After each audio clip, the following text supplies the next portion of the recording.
Welcome to our channel, where we talk all things true crime. This video is for educational purposes only, but stay around until the end to hear our opinions. Let's get started. Halloween night 1974, a celebration like any other.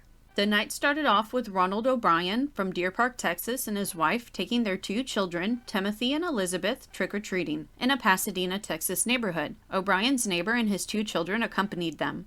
It was a rainy night as they went door to door. The group came to a home that had its lights off. They knocked anyways. After a short wait, the children grew impatient and ran ahead to the next home, while O'Brien stayed behind, waiting for the door to be opened. He eventually caught up with everyone and had 5 jumbo pixie sticks with him, stating that he kept knocking and the occupant finally opened the door and gave him the pixie sticks. O'Brien gave each of his neighbor's 2 children a pixie stick and 1 each to Timothy and Elizabeth. It started raining more, so the group called it a night. Upon returning home, O'Brien gave the 5th pixie stick to a 10-year-old boy whom he recognized from his church. Once home, the kids began sorting their candy and excitedly asking if they could eat it. Their parents agreed, and 8-year-old Timothy picked the jumbo pixie stick to start with. Timothy was having trouble getting the powdered candy out of the stick, so he asked his father Ronald for help. Ronald helped him loosen the powder. Timothy began eating the powdered candy and told his dad that it tasted bitter. His father got him some Kool-Aid to wash away the taste. Timothy immediately became ill with a stomachache and ran to the bathroom, where he began vomiting and convulsing. O'Brien held Timothy in his arms while waiting for an ambulance. Timothy's arms went limp while vomiting and later died en route to the hospital, less than an hour after consuming the candy. Timothy's death from poisoned Halloween candy raised fear in the community. Numerous parents in the Deer Park and surrounding area turned in their candy that their children had gotten from trick-or-treating to the police, fearing it was laced with poison as well. 4 of the 5 pixie sticks O'Brien claimed to have received were recovered by authorities from the other children, none of whom had consumed the candy. The parents of the 5th child became hysterical when they could not locate the candy after being notified by the police. The parents rushed upstairs to find their son asleep, holding the unconsumed candy. The boy had been unable to open it because it had been stapled closed. All 5 of the pixie sticks had been opened at the top, with the top 2 inches refilled with cyanide powder and resealed with a staple. Timothy's autopsy had revealed that he had died of a fatal dose of potassium cyanide.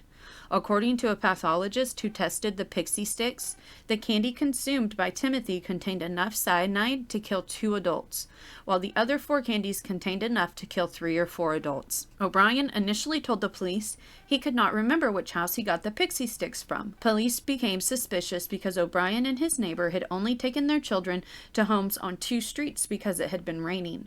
Their suspicions increased after learning that none of the homes they visited had given out pixie sticks. After walking the neighborhood with the police 3 times, O'Brien led them to the home where no one had answered the door. O'Brien said the owner of the home did not turn on the lights, but did crack the door and hand him 5 pixie sticks. He claimed to have only seen the man's arm, which he described as hairy. Police ruled out the homeowner as a suspect when over 200 people confirmed he had been at work until 11 p.m. on Halloween night. The police did not initially suspect O'Brien of any wrongdoing, but as their investigation progressed, police learned that Ronald O'Brien was over $100,000 in debt, which is equivalent to about $590,000 in 2022. And he had a history of being unable to hold a job. In the 10 years preceding the crime, O'Brien had held 21 jobs. Police discovered that O'Brien had taken out life insurance policies on his children in the months leading up to Timothy's death. In January 1974, he had taken out $10,000 life insurance policies on both of the children. 1 month before Timothy's death, O'Brien took out additional $20,000 policies on both children. And then just days before Timothy's death, O'Brien had taken out yet another $20,000 policy on each child. The various policies totaled approximately $60,000. O'Brien's wife maintained that she did not know about the insurance policies on her children's lives. Police learned that O'Brien had visited a chemical supply store in Houston to buy cyanide shortly before Halloween 1974. Because O'Brien was requesting such a large amount, he left without purchasing any, as the smallest amount he could obtain was 5 pounds. Police began to suspect that Ronald O'Brien had laced the candies with poison in an effort to kill his children to collect on their life insurance policies.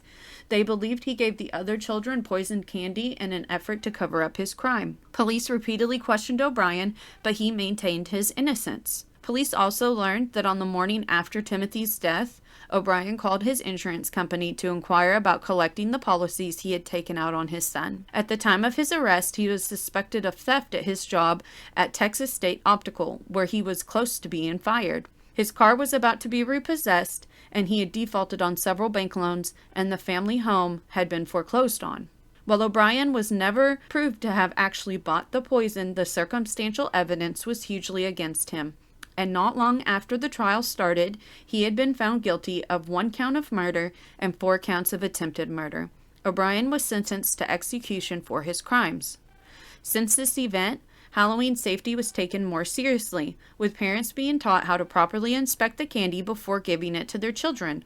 I think O'Brien was cold and calculating. He saw this as a means to an end. He thought he was being sneaky and could get away with it. He had hoped that the other children would have eaten the pixie sticks to try to take attention away from him just trying to kill his own children. O'Brien had asked too many questions about cyanide in the year leading up to this horrific Halloween. O'Brien was dubbed the Candyman. He was finally executed by lethal injection on March 30, 1984. During the execution, a crowd of 300 demonstrators gathered outside the prison. Some cheered, while some yelled, "Trick or treat." Have you heard of this horrific story? What do you think? Let us know in the comments below. If you liked this video, please consider subscribing and turn on notifications for future videos. Until next time, stay safe.